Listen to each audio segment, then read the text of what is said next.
अन्याय होत होता या संदर्भात आज मला काय भरपूर काय त्या गोष्टीला गोष्टी वगैरे करायच्या होत्या.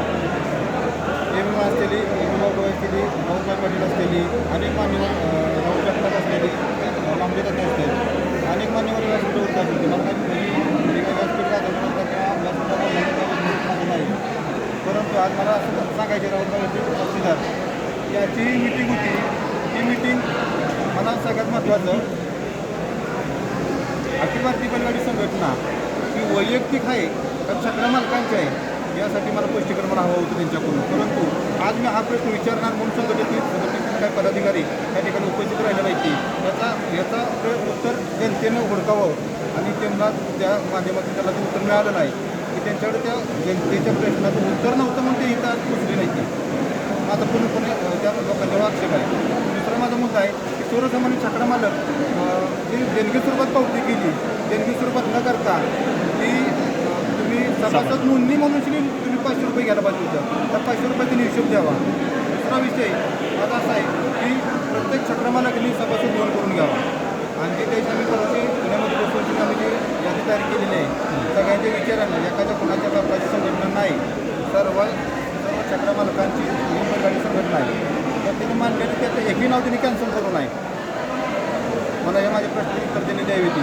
आम्ही आबाशा वयाला मानणारे आमचं व्यक्तिमत्व आहे आणि या सगळी व्यक्तिमान ती सगळी आज उपस्थित होती आणि आज जी मिटिंगमध्ये जी उपस्थित राहिले छकडा मालक होते ना अन्यायाविरोधात लढा होता म्हणून तिने तितक्या अन्यायाविरोधात सगळी छकडा मालक उभी राहिली होती सगळ्यात महत्त्वाचं. आणि कुठलाही दंगामस्ती न करता आजची मिटिंग म्हणजे संपन्न झालेली आहे. काही लोक वाईट कमेंट करतात त्यांच्याविषयी सांगा. ज्यांना वाईट कमेंट करायचं समोरून बोलावं त्यांना वाईट कमेंट आहे ना त्यांना वाईट शब्दात माझे उत्तर भेटणार आहे. नंबर टाकावा आणि त्यांनी नंबर टाकून वाईट कमेंट करावी आणि याद राखून ठेवा ब्रह्मा पाठवून पाहिजे दिलेली आहे.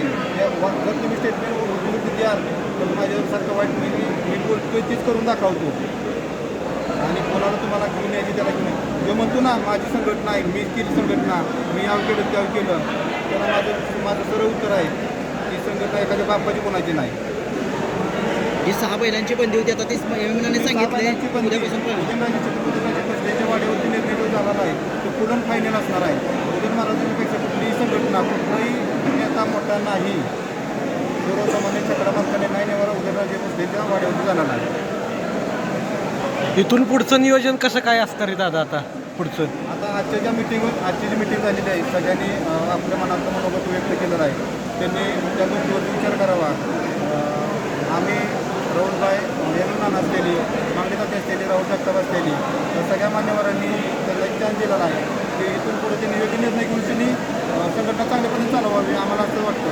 आम्ही आबासाहेबांच्या विचाराने चालणारी माणसं आहोत. आम्हाला कुठल्याही संघटनेत दुर्भय आम्हाला करायची नाही. परंतु जर वेळ पडली तशी आम्ही कुठल्या घरात जाऊन आम्हाला ती बरोबर राहणार नाही हे माझं पूर्णपणे वरिष्ठांना सांगणं आहे. जे काही डिस्कशन आहे ते जर म्हणजे काय बघा महत्त्वाचा निर्णय झालेला आहे. महत्त्वाचा निर्णय झालेला आहे की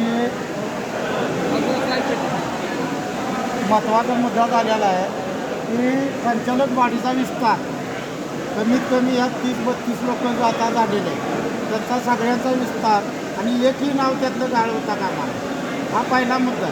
आणि बैलगाडी क्षेत्रात बैलगाडी मालक अधिकृत सभासद झाला पाहिजे.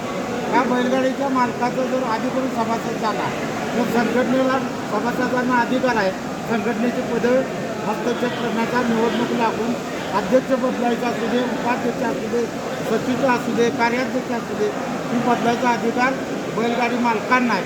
म्हणून अधिकृत सभासद पाहिजे हा आपला मुद्दा आहे. आणि इकडे घ्या आणि संघटनेत एकत्र नका करू संघटनेत जो